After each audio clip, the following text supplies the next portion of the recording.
মাসটা তখন জুন মাস, আর কলকাতায় তখন ভীষণ গরম। সেই গরমের হাত থেকে নিজেকে বাঁচানোর জন্য আমরা কয়েকজন বন্ধু মিলে প্ল্যান করলাম পাহাড়ে যাব। আর বাঙালি পাহাড়ে ঘুরতে যাওয়া মানেই হচ্ছে গিয়ে দার্জিলিং আর হচ্ছে গিয়ে তার আশেপাশে। কিন্তু আমরা এমনই একটা জায়গা খুঁজছিলাম যেখানে হচ্ছে গিয়ে প্রচুর গাছপালা থাকবে, ভীষণ পরিমাণে মেঘ থাকবে, যে মেঘগুলো আমাদের শরীরে জড়িয়ে থাকবে, এবং একটা নিস্তব্ধ জায়গা। তার উপর প্রকৃতি যেখানে নিজেকে ধরে রেখেছে, তার অধিকার কেউ নিতে পারবে না, সেরকম একটা জায়গার উদ্দেশ্যে আমরা বেরিয়ে পড়লাম। জায়গাটা চয়েস করলাম আমরা লাভা, ঋষভ, ঝান্ডি, এরকম কিছু জায়গা, এবং কয়েকদিন স্টে করবে বলে আমরা 4-5 দিনের জন্য কলকাতা থেকে বেরিয়ে পড়লাম আমরা 8জন বন্ধু উইথ ফ্যামিলি। সেখানে আমাদের প্রথম জার্নিটা ছিল লাভা, আর লাভাতে এসে আমরা আজকে পৌঁছালাম। তোমরা তোমরা পাহাড়ে এসছো না বরফে এসছো, আমি সেটাই তো বুঝতে পারছি না। যে কম্বল নিয়ে উঠে যায়, লোকে সোয়েটার, টুপি, হ্যান্ড গ্লাভস নিয়ে ওঠে, তোমরা কম্বল নিয়ে গাড়িতে উঠে যাও।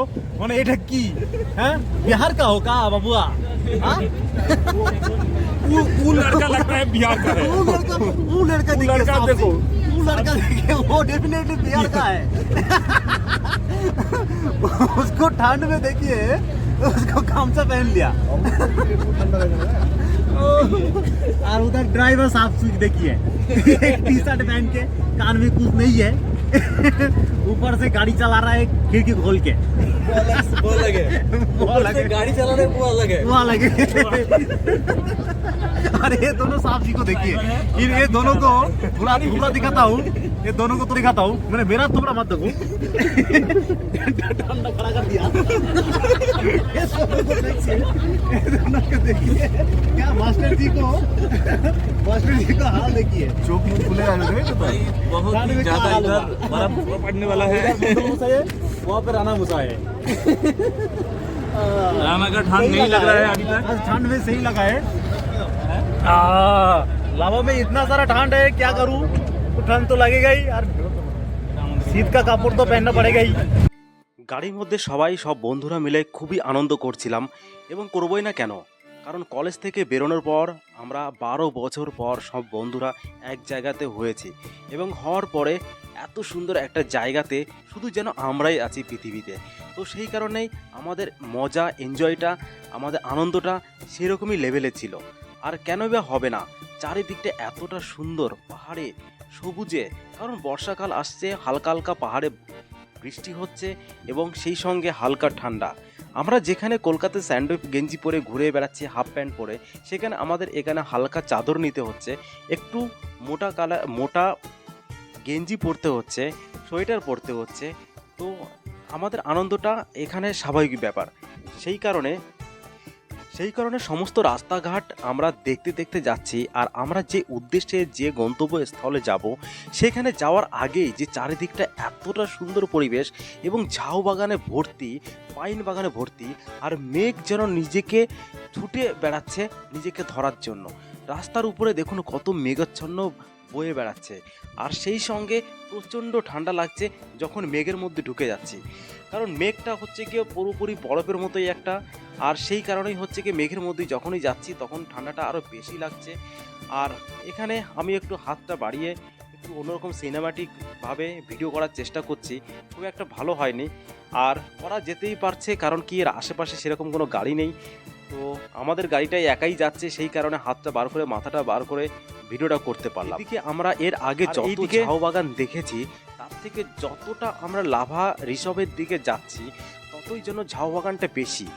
এখানে এত পরিমাণে ঝাউ বাগান, যেখানে মেঘগুলো কোথাও নড়তে পারছে না, কারণ এই বড় বড় গাছগুলোতে আটকে যাচ্ছে, এবং এক জায়গাতে ওরা দাঁড়িয়ে আছে। আর এই জিনিসটাই আমরা চাইছিলাম, যে এই অনুভূতিটাই চাইছিলাম, যে এরকম একটা জায়গা হবে যে প্রচুর গাছপালা থাকবে এবং মেঘটা চারিদিকে ছড়িয়ে থাকবে, যেখানে দাঁড়ালে নিজেকে অন্যরকম শান্তি ফিল হবে।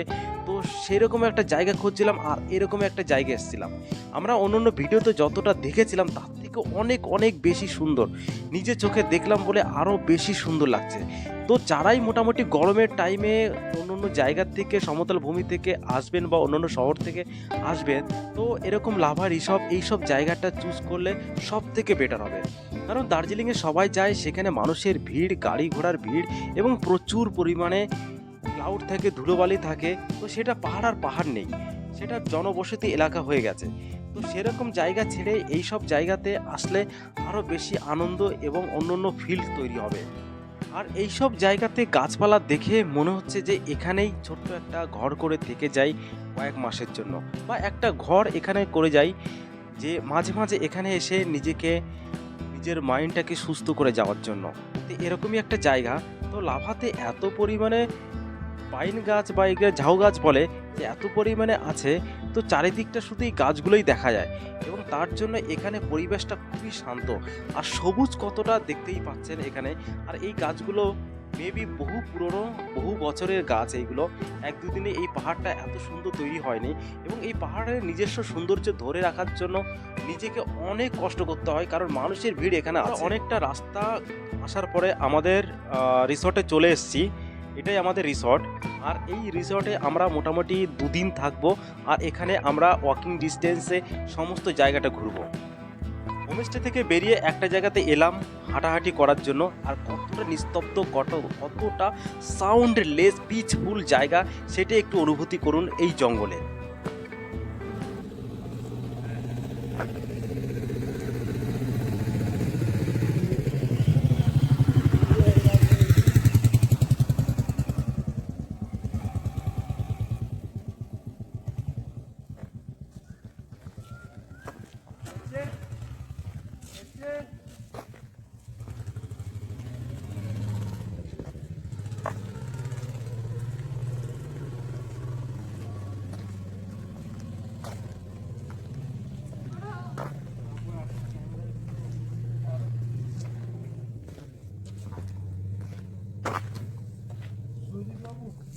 Yes, yes, yes.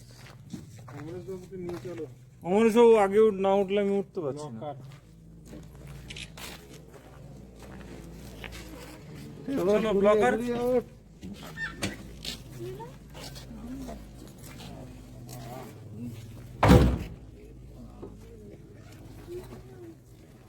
Blogger blogger sir, sir sir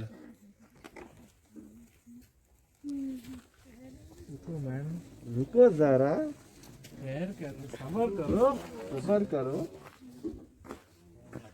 ও স্যার